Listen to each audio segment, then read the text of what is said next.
I was listening to some of your videos when I heard a story that reminded me of something that happened to me last year, so I wanted to share it with you. First, I will say that I'm a 24-year-old guy. I was 23 at the time of this story. I've always been into hiking and camping as it was something I did with my dad and siblings when we were younger. I haven't moved far from where I grew up, so all the places I regularly go hiking at, I know pretty well. Getting lost isn't something that happens, and I pretty much know the ins and outs of what to expect when I get out there. But one thing you really can't account for are other people, and how they may react when you come across them. For the most part, you can determine what a wild animal may do. Humans are a little more difficult. I had left work an hour early after having a rough day. I was in a bad mood and a little stressed out, so I decided to give myself a break and go for a hike. Being outdoors can lift my spirits quite a bit, so I thought this would be a good opportunity to get out there. There's a nice forest that's about a 20-minute drive from town. Not exactly a popular hiking destination, but that's why I loved it. It was usually empty except for more experienced hikers, and it has these beautiful old growth sections. It was pretty serene.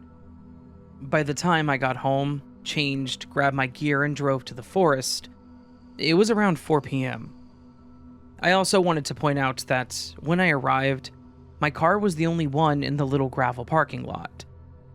Now, it's possible that someone could have walked to the forest or maybe even rode a bike here, but there at least weren't any other cars in the lot.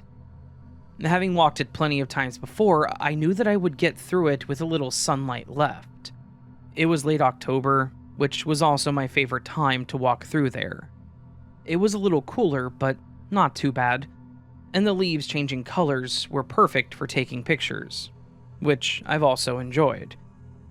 My mom is a photographer, so I guess they've both had a little influence on me. The trail is about 2.5 miles long, and makes a loop through dense hardwood trees. About a mile in, there is a side trail that branches off, but I had never taken it before. It was marked on the map, but it was clearly an old path that was no longer kept up with, so I never bothered with it before, keeping to what I knew. But for some reason, that day, probably because of my mood, I decided to explore it instead. Going through that trail, it was quite obvious that it was abandoned. The grass and weeds swallowed what was left of the trail, branches would snag on my jacket, and I would have to maneuver my way over fallen logs and under low-hanging branches. I had to keep a mental note to check myself for ticks afterwards, which alone was pretty terrifying. I love being outdoors, but I cannot stand ticks. So, after about 20 minutes into this part of the hike, I came to a small clearing with an old dilapidated hunting blind. At first I was confused because, while this was a decent-sized forest, it wasn't nearly big enough of an area to hunt in, and there were signs posted that hunting wasn't allowed. However, it did look very old and like it hadn't been used in years, so I assumed that maybe someone left this behind some time ago. It did make for a cool focal point for some pictures, however, so I pulled out my phone to take a few. While messing with my photo settings, I heard something in the distance that made me stop. It was a whistle, but not like a bird call, like another person whistling. But it wasn't like someone was whistling a song either. It was 3 very separate and sharp notes. I stood there and listened as it got louder, until it finally seemed to stay at the same decibel, like the person had stopped moving. I looked around the trees to see if I could find where it was coming from, and finally, I did. About 50 feet away or so, standing just behind a large oak tree, was a person. The thing was, they were mostly hidden, but I could clearly see part of their body. At first, it tickled me because it was like a kid not realizing they were too big to hide behind a little tree. So I smiled and waved, thinking maybe they were just being silly. Just 2 random people in the woods trying not to scare each other, maybe? But after several seconds, they continued to just watch me without returning the gesture. They weren't smiling.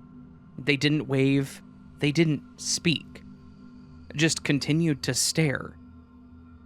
It was a little weird, but I just thought maybe they were bad with people or strangers and decided it best to move on.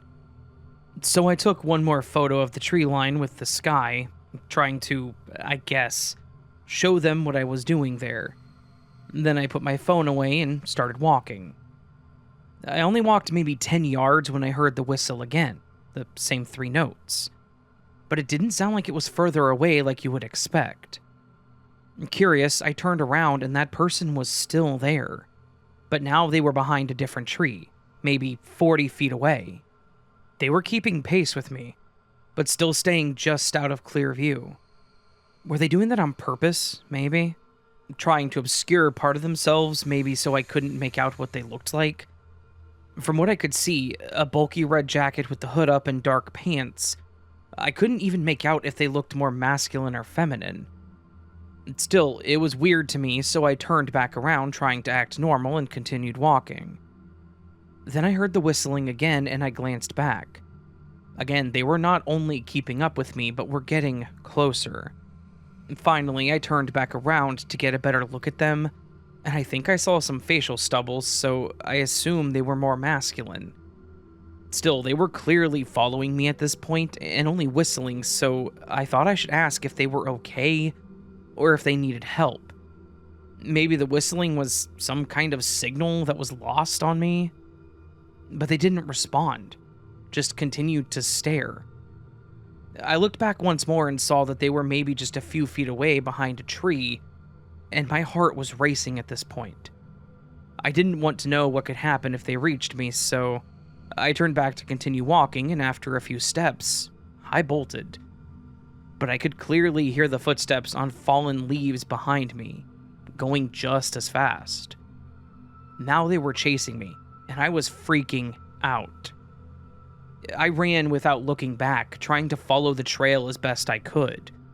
The whistle continued, but still sounded just as clear and even. Not how I would expect a whistle to sound when it was being done by someone running as fast as we were. How was that even possible? After what felt like forever, I finally saw the main trail ahead. I burst out of the side trail, looking back to see if they were still following me, but I didn't see them.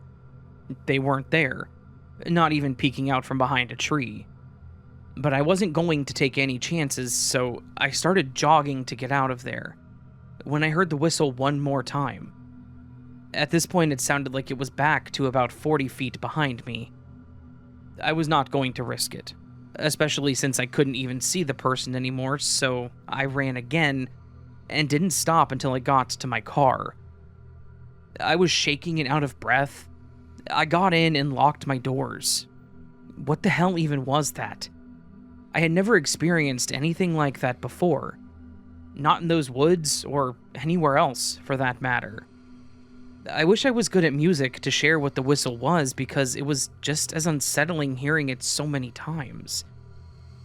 I did call the police and told them what happened, but I know that there wasn't much that they could really do at the time. I know the person didn't really do anything wrong, other than maybe just following me, but they didn't follow me out of the woods. And I suppose they could just say that they were going the same way as me to leave. I did feel kind of foolish telling the police, but I also thought that it was probably best to report it in case something worse does ever come up. I didn't go back in those woods for the rest of that season, but I did go last spring. Granted, I only took the regular, more populated trail, but I didn't have any incidents there either. I didn't even hear the whistling.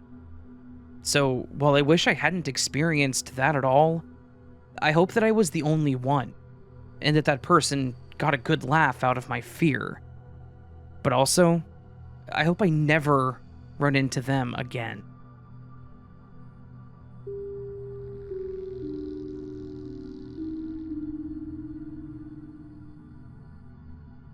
Hi, it's me yet again. A few days ago, I shared a story about how the woods I used to walk in as a child don't match my memories at all. There's another strange story that happened in those woods, specifically the one involving the weird cabin that I briefly mentioned in this story. I do have a few more stories linked to these woods that I will be sharing, like the time I was taken by something for a few hours when I was a child, and then returned. But on to the story. This actually happened when I was about 12 years old, around March or April of 2006. I didn't have a phone back then, and I was definitely one of those typical rebellious Midwestern preteens who didn't listen to the rules, especially when it came to my mom telling me to not go into certain parts of the woods behind our house. The day started off cold, somewhere between 25 and 40 degrees Fahrenheit, which is about -4 to 4 Celsius. The frost from the night before was starting to melt, and everything had that quiet, muddy stillness that comes with the Midwest winters reluctantly trying to become spring. I know that feeling. I had a weird dream about the woods the night before, and even though it left me feeling uneasy, I shrugged it off. Still, I told my mom that I was going for a walk and headed out into the woods behind our yard. Instead of cutting through my neighbor's yard like I usually did, I went between the two main paths. It shaved about 10 minutes off my walk. As I got closer to the shortcut path, I was hit with a wave of nausea.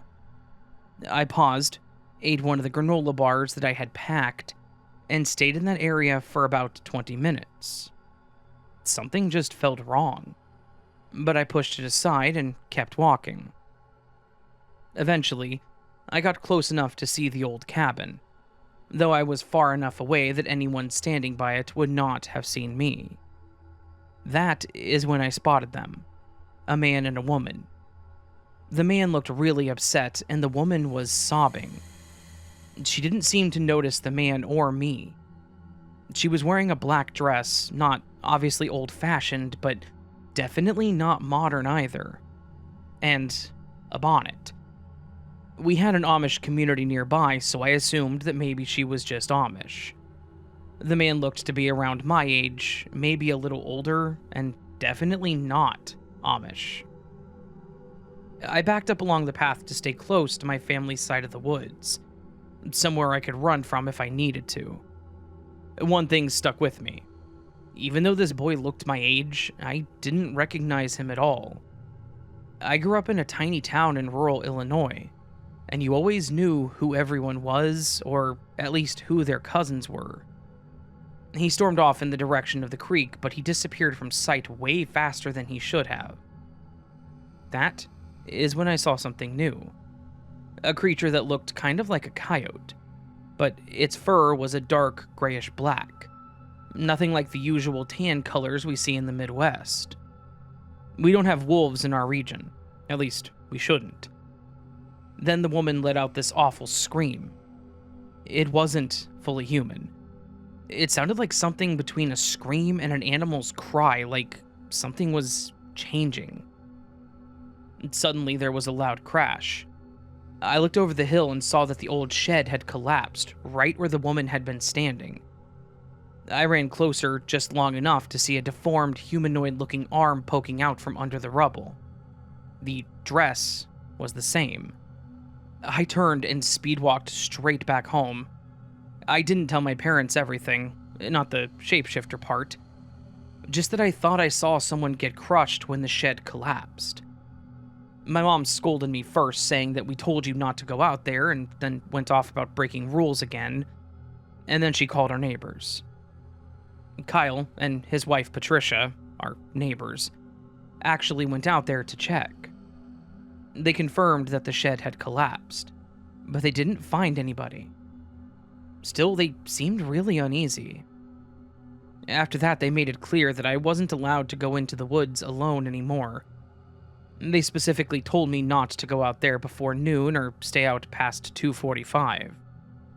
It really made me wonder if they knew exactly what I was talking about. If maybe they had seen it too. My parents acted like I was just making stuff up, but my neighbors, they never said it directly, but they believed me. From then on, if I went walking out there, I did follow their rules. And every time I passed that shed, I would run until I crossed the creek. Here's the part that's probably the weirdest. I completely forgot about this. just fully forgot. It vanished from my memory just a month or two later. Then, one day, Patricia asked me if I remembered what happened in the woods, and I had no idea what she was talking about. I looked her dead in the face and said no. She looked genuinely concerned, but also kind of relieved. Now that the memory has returned, I'm almost certain that she found something that confirmed what I saw. Whether it was the arm, the damage, or something even more unsettling, I think she saw it too. Maybe not everything, but enough. Enough to believe me. Enough to warn me, and then enough to never talk about it ever again.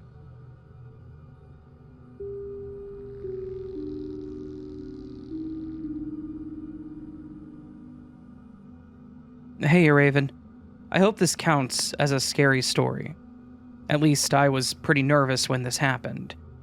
No strange cryptid creatures or Bigfoot appeared, but you know what? Nature itself can be just as dangerous. June 3rd's big tornado warning with touchdowns in Kansas City reminded me of something that happened when I was 13. I'm glad that Patience was safe and everything was okay. Anyway, this happened back in 2006, so forgive me if I cannot remember specific details. I had a best friend, let's call her Bunny. She invited me out camping with her out by a lake with her family. I forget the name, but it was one of the many different state parks you could reserve a camping spot in. I had only gone camping like this once or twice before, so this seemed like a great opportunity to make memories. Bunny and her mom came over to pick me up off of my front porch, and we went out to the lake for some good old camping fun. I couldn't help but notice how strong the winds were, and how little did my young self know just what was in store that evening. We met up with the rest of Bunny's family, her little sister and stepdad. We learned that her mom wasn't staying, that she was dropping us off, probably because the tent could only hold so many people, and stepdad had plans to sleep in the truck.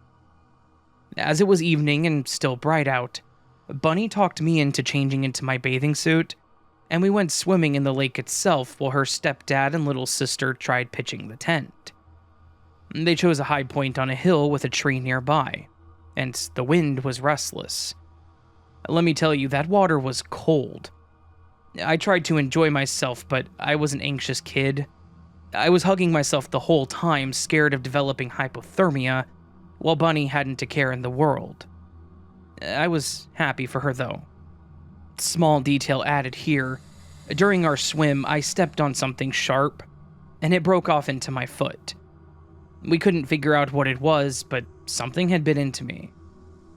Now, shivering and miserable with the wind picking up, we left the lake and got changed at the park's public bathroom, and tried to help pitch the tent with her stepdad. It turned out that not only did they fail to pitch the tent, after nearly an hour of fighting the strong winds, but her little sister was crying scared and she wanted to go home. As the sun was going down, stepdad decided that it was best to drive little sister home and leave us, two 13-year-old girls, alone to pitch the tent by ourselves. By this point, it was pitch dark, and it became very apparent that a storm was coming. I had no clue how to pitch a tent. We had no flashlights, no point of reference or instruction, and we were on our own. Bunny wasn't entirely sure what she was doing either, but knew a little more than I did. Did I mention that we were just below a tree with lightning shooting all over the place? I was crying at this point, thinking I was going to die via lightning strike. Bunny was focused, still trying to do her part, but I'd completely stopped as I was having an anxiety attack. I've categorized this as a scary story because of the wild circumstances that we were under. Smartphones didn't really exist, so we couldn't check the weather forecast. It turns out, there was a severe thunderstorm warning in effect where we were, along with a tornado watch. At one point, we did in fact have to take shelter along with everyone else at the park. They were the large bathrooms built of solid concrete without windows, so we were safe and out of the rain for at least a little while. My foot still hurt with whatever got me in the lake, which about a week later, we discovered was a tooth from something. Urgent care couldn't figure out what it was. They gave me a tetanus shot and I managed to remove it by myself by hand. That was something else. I can't remember why we didn't know what time it was when the storm finally died down, but I knew that I was exhausted. And finally, after hours of complete darkness, the tent was up. It didn't matter though, because soon after it was up, Bunny's stepdad finally came back, and I immediately went for the back seat of the car to lay down. Because of the severe thunderstorm and strong winds, he had hunkered down for the night, and hoped for the best.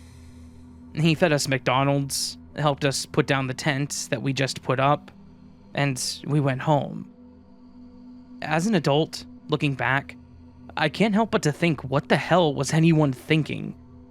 All of it. It was very much a what not to do situation. And so many bad things could have happened to us that night. We could have been struck by lightning, especially under that tree. Kidnapped? Or worse. Especially since there was probably a tornado touchdown somewhere. My daughter's in Cub Scouts, which is different than Girl Scouts as it's for everybody, and you can guarantee, Raven, that I'm going to make sure my kid does not experience what I went through. She's already so better prepared for the world than I was around her age. I remember in one of my previous stories, I explained that my guardian angel must have been pulling their hair out watching over me as a kid, and I'm fairly sure that this was one of those times.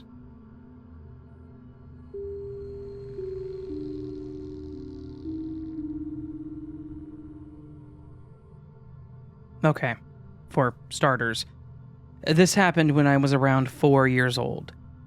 It would have been the year 1998. I'm currently a 31-year-old woman. To preface, my parents adopted me when I was 4 from DCFS, which is also known as CPS or Child Protective Services in other locations.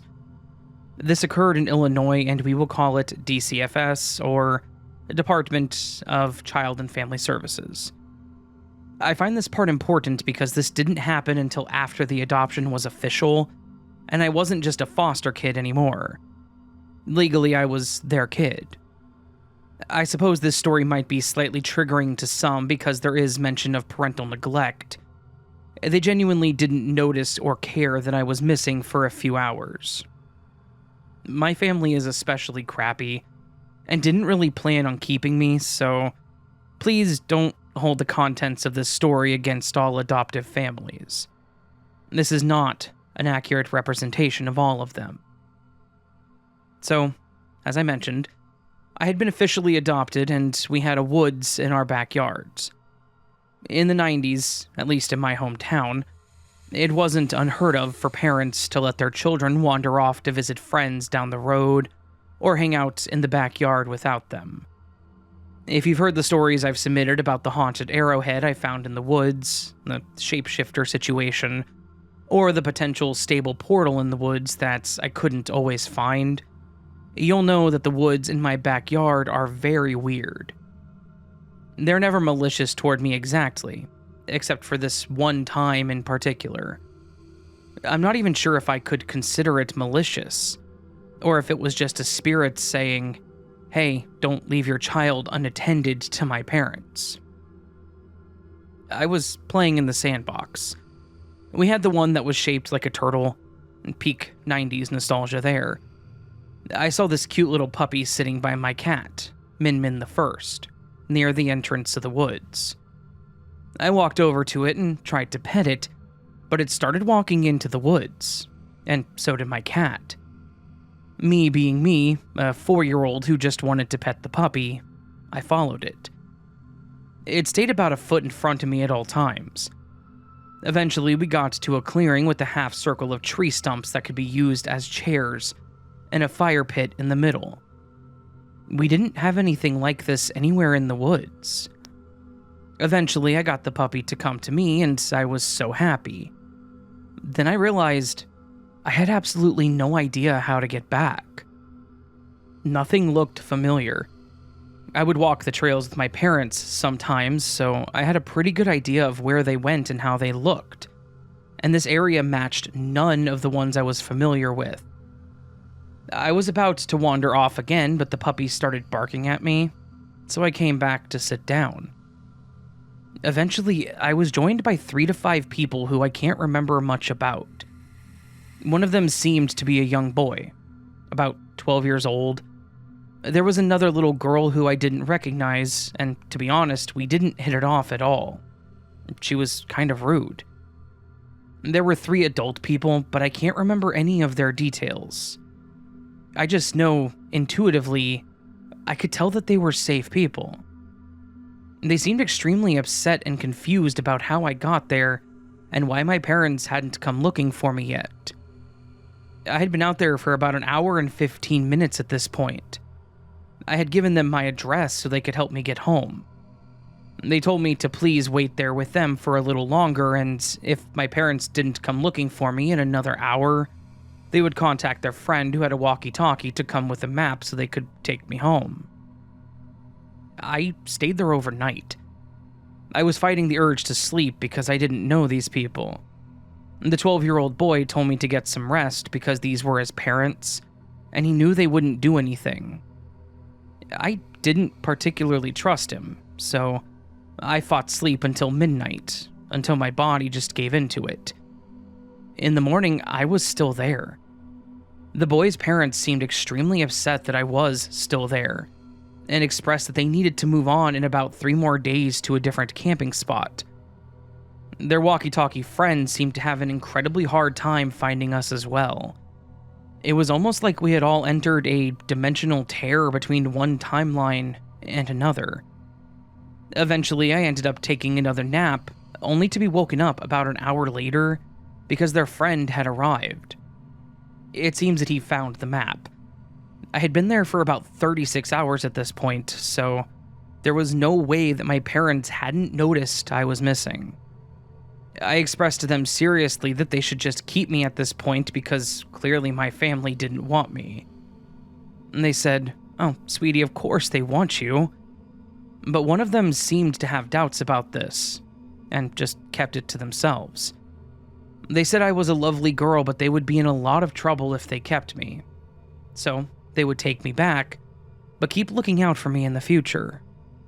We finally found the trail that connected back to my parents' house, and they brought me to them. My parents called them names, despite these being the people who had been keeping me safe for well over 24 hours, and insisted that I'd only been gone for 15 minutes. Well, I'm pretty sure that, according to the calendar, I'd actually been missing for more like a week. During my time in the woods, they insisted that I shouldn't wander off on my own, and told me if I thought I saw anything or anyone by the campgrounds at night, to not acknowledge it, because it's not friendly. I don't know if they were fae, spirit guides, friends and family from a timeline where my parents didn't adopt me, or just spirits. Regardless, I never had anything particularly bad happen in the woods again. But I've never physically seen these people again. Sometimes I feel like instead of experiencing glitches in the Matrix or tears in dimensions, maybe I am a physical glitch in the Matrix. I've experienced too many weird things to discount it as just an occasional glitch. I wonder if there's some sort of scientific factor that makes certain people more prone to experiencing glitches and more likely to develop psychic gifts. I'm sure there's something. Also, if anyone is wondering about the puppy, I'm pretty sure that it was a Cocker Spaniel and Shih Tzu mix. Maybe I was led astray by the Fae, but then saved by someone or something else. I'm completely unsure.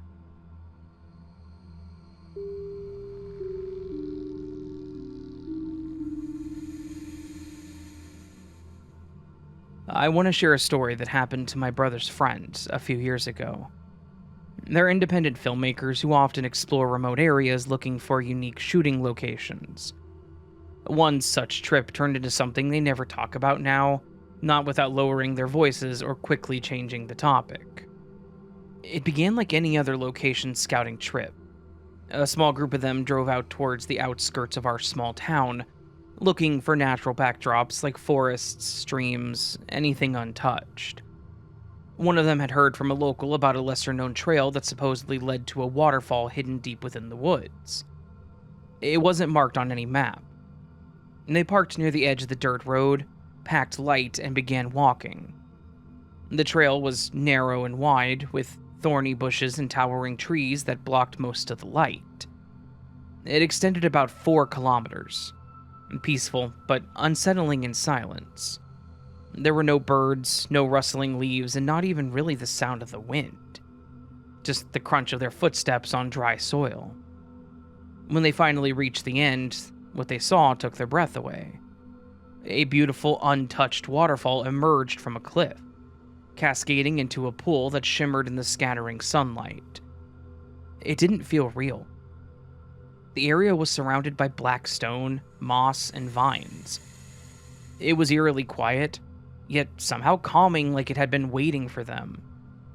They spent a while there, took videos, clicked photos, laughed, joked about shooting an entire film just at this spot. The mood was light until one of them checked his watch.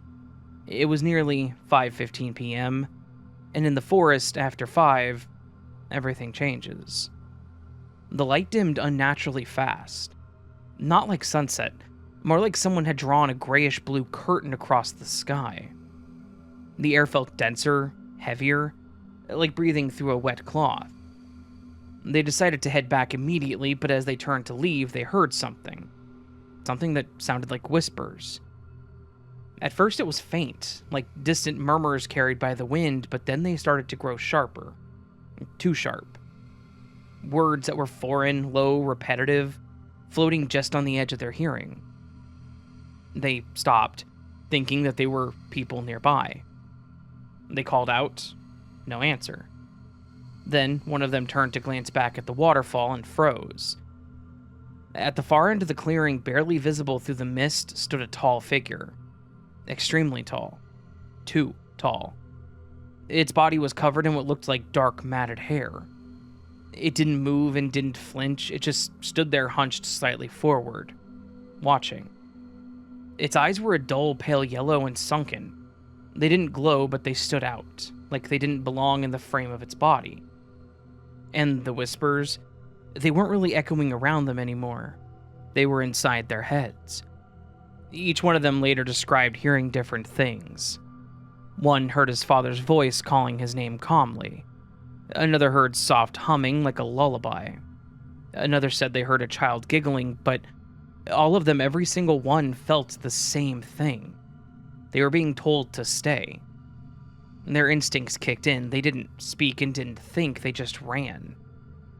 4 kilometers through the forest in near darkness. Thorns ripped their skin. One of them twisted his ankles but didn't stop. The whispers faded slowly behind them, but the feelings didn't. That suffocating sense of being watched from the trees, from the shadows, from everywhere. When they finally reached the car, they slammed the doors shut and sat in silence, catching their breath. No one said a word until they were halfway back to the city. And here's where it gets stranger. When they reached home, they checked their phones and camera. All the photos were corrupted. The drone footage was blank. The GPS routes they had tracked were gone. The location where the waterfall existed was no longer traceable. A week later, they tried to go back, and this time during the day, with others, but no matter how many turns they took, they never found that trail again. It's like the forest let them in once, and then erased the path behind them. Now, none of them joke about location scouting. They don't even shoot in forests anymore, and if you ever bring up waterfalls around them, they seem to go quiet. Some places don't want to be found, and when they are, they whisper you into silence. They've been very distant about a lot of things ever since. Some incidents really do change people.